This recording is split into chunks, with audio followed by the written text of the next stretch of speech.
Hey guys, this is Comic Uno, and yes, this is a very late review of Arrow.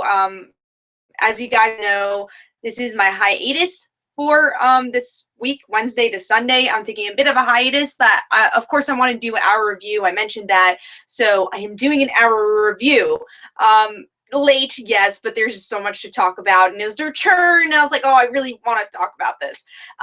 Okay, so let's talk about what happened in this episode. What we get to see here is, does Oliver pick if he's going to be the new Ra's al Ghul? And what I love about this show is that they do pronounce it both ways. I personally pronounce it Ra's al Ghul, and Roz pronounce it Ra's al Ghul. So I like that Oliver pronounces it Roz, Ra's pronounces it Ra's. So it's both ways to pronounce it, which is great. But yeah, Oliver has to decide if he wants to be Ra's al Ghul, and he has this internal struggle. And honestly, this episode really is about internal struggle in general. Thea having her internal struggle of who the heck am I? Laurel just trying to figure out how to have a relationship with her father again. And, Dig and Felicity and Roy just like going on with the ride here. Felicity's finally happy with Ray, but at the same time trying to balance a friendship with Oliver.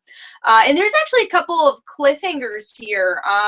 We get to see that there's 3 cliffhangers. One from the flashbacks, which actually the flashbacks were pretty good because there's only maybe 2 scenes of flashbacks, but the things they showed were actually had progression. It was interesting, finally. So anyways, the 3 cliffhangers we get to see is that Shadow is in the flashback.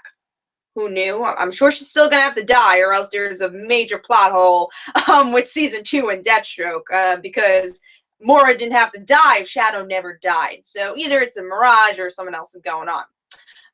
We also get to see that Roz is going to make Oliver become the next Ra's al Ghul no matter what, or at least is going to make Nyssa fight to become the next Ra's al Ghul, because it seems like he wants either of them, but he still obviously wants Oliver more.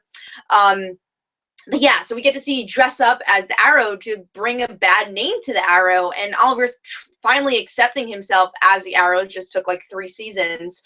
And the other cliffhanger is that Nyssa is going to train Laurel. So normally I will say that I'm a big Thea fan. So normally I'd be like, oh yeah, Thea was the best part of this episode. But as much as I love Thea, and we'll talk about her character and her growth, I thought Laurel was the best character in this episode, really surprisingly, because again, I especially if you go back to my season 2 reviews, I wasn't a really big fan of Laurel, but of course everything she went through was meant to be, and I really liked her here. I like that she tried to save Thea in that first scene where Thea asks to be killed, and Laurel sees that, and she starts punching Nyssa with Roy. So really like that. And also, everything she's done with Quentin was great. And I love that she fought with her civvies a lot here. Of course, she was Black Canary, like a scene of the episode, but she was mostly a civvies fighter. Like, she fought as Laurel, and I love those type of fights, especially in shows like Arrow. So really enjoyed that fight. And I just thought Laurel was the best character of this episode. Again, really surprisingly, but she kind of knows what direction she wants to go in. She wants to have a good relationship with her father. She doesn't know if that's possible. And she knows she's not the best hero, but she wants to be. So this friendship she's creating with Nyssa is really interesting because they both have Sarah in common, and Nyssa just wants that closeness that she had with Sarah.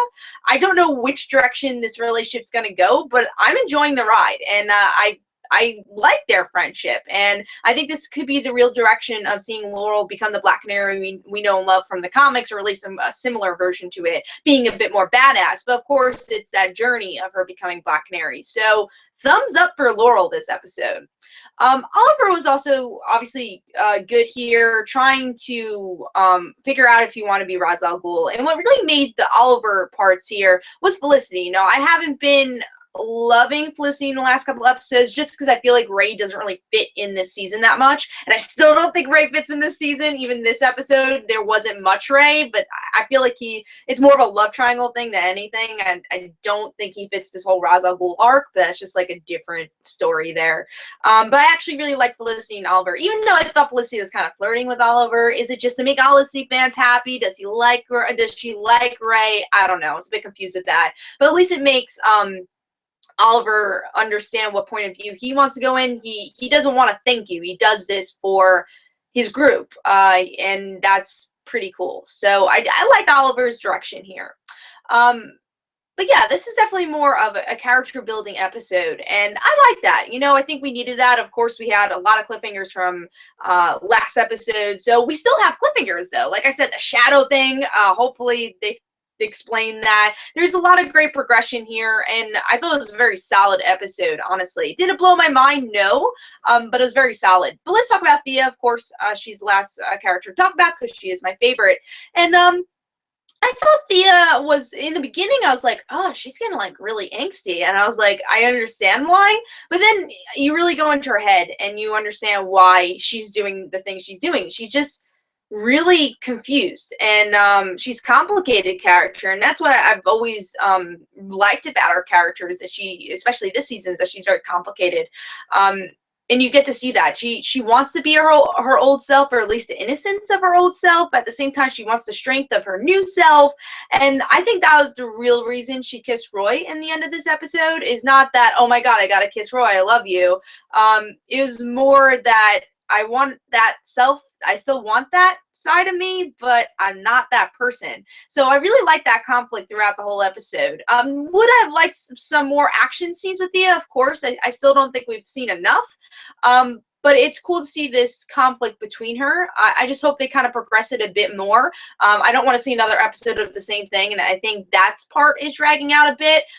So I'm hoping they go a good direction, but it's really cool. Thea saying, yeah, I thought of all these scenarios to kill my own father, and I know that's crazy, but I don't know how to fix that. And I think she'll learn where to put her anger. Obviously, she's gotten closer to Laurel, which is great. Having that sister kind of relationship, I think they both need. And I hope by the end of the season, Thea kind of figures it out. But I like this journey, and I understood definitely the things she was saying here. And yeah, it was a bit melodramatic at times, but yeah, obviously a lot of things has happened to Thea, and I hope it progresses in an interesting way, and I hope she becomes a little bit more part of our group as we get into obviously this later half of the season. There's only less than 10 episodes left. So hopefully we get closer to that. Next episode I'm not totally excited for. I'm excited for Lila and Dig to get married. Really excited for that, but really do not like the Suicide Squad for Arrow. So I'm like half and half on this episode. But yeah, this episode we watched tonight was very solid. Really enjoyed it.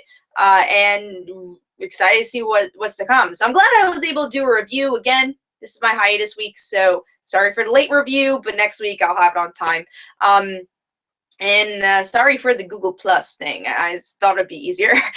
So hope you guys enjoyed. This is Comic Uno. Of course, I'll have a review for Arrow next week. Don't forget to follow me on Twitter. Don't forget to like my Facebook page. Also, in the description below, there's links for my comic book, Like Father Like Daughter. And don't forget to like the Facebook page of Like Father Like Daughter. I'll see you guys later.